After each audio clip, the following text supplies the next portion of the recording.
Hello students, आज हम chapter number 3 start करेंगे, क्लास 12 का चैप्टर नंबर 3 मैट्राइसेस। अब मैट्राइसेस क्या है इसके बारे में बात करते हैं। अभी हमारा चैप्टर नंबर 2 कंप्लीट हुआ है। फर्स्ट चैप्टर अभी आपको नहीं पढ़ाया है। फर्स्ट चैप्टर सबसे आखिरी में पढ़ेंगे हम दिसंबर में, ठीक है। अभी हमें पढ़ना है चैप्टर नंबर 3।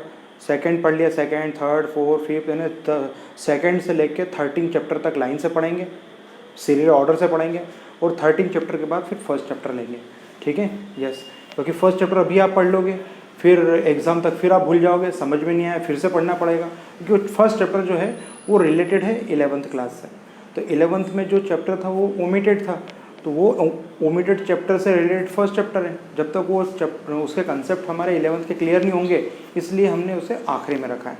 अभी हम पढ़ेंगे चैप्टर नंबर 3 मैट्रिक्स। अब मैट्रिक्स क्या होता है इसको समझते हैं। मैट्रिक्स क्या है? Matrix is a system, the era of represent the given data for the era of representing the given data.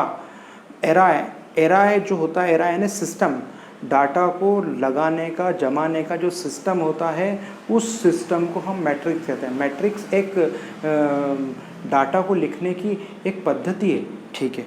तो हम बात करते हैं मैट्रिक्स के लिए कौन कौन से ब्रैकेट्स आते हैं। मैट्रिक्स के लिए हम जो है जनरली इस तरह के ब्रैकेट यूज़ करते हैं। एक ये ब्रैकेट आता है, और मैट्रिक्स के लिए ऐसा ब्रैकेट आता है, 2 वर्टिकल लाइंस आती है। मैट्रिक्स के लिए एक और ब्रैकेट आता है, ये ब्रैकेट आता है मैट्रिक्स के लिए। तो मैट्रिक्स के लिए 3 ब्रैकेट हो गए, 1 2 3।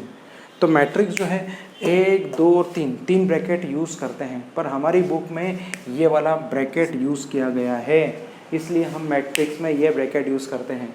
एक बार एग्ज़ाम में इस तरह का क्वेश्चंस, इस तरह के वर्टिकल लाइंस आए थे, बच्चे समझ नहीं पाए कि ये वर्टिकल लाइंस क्या होती है, इसलिए हमें ये ज़रूरी है कि मैट्रिक्स को हम 3 तरह से 3 ब्रैकेट यूज़ करते हैं। तो तीनों ब्रैकेट आपको बता दिए, मैट्रिक्स लिखने का ये तरीका है। तो मैट्रिक्स के 3 ब्रैकेट है। इसमें जनरली जो हमारी बुक में है, एनसीईआरटी में है, वो जनरली ये ब्रैकेट यूज़ किया है।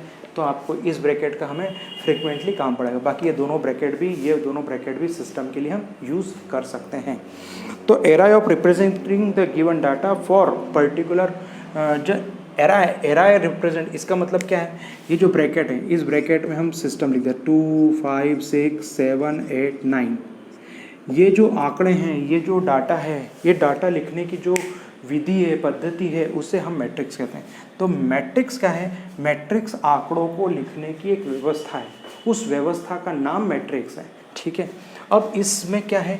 ये रो है, ये R1 और ये R2, ये रो है जिसे बोलते हैं पंक्ति। ये है कॉलम, ठीक, ये C1 C2 C3, ये 3 कॉलम है।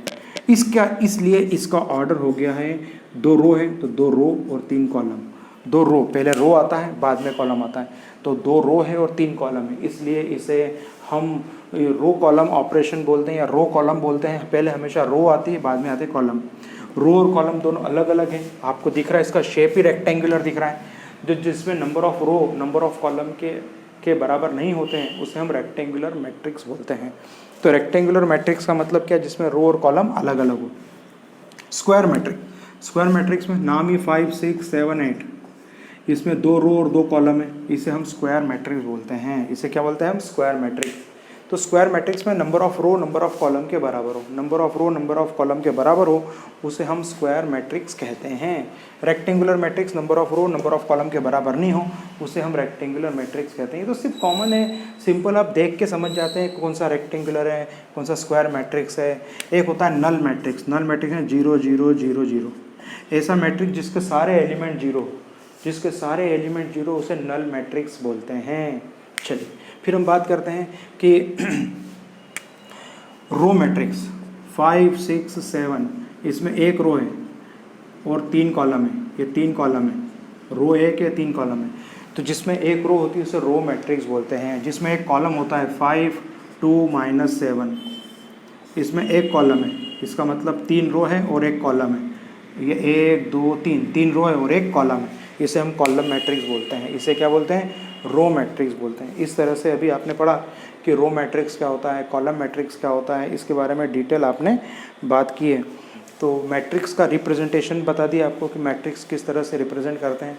मैट्रिक्स का रिप्रेजेंटेशन किस तरह से होता है नोट कर लीजिए आप लोग।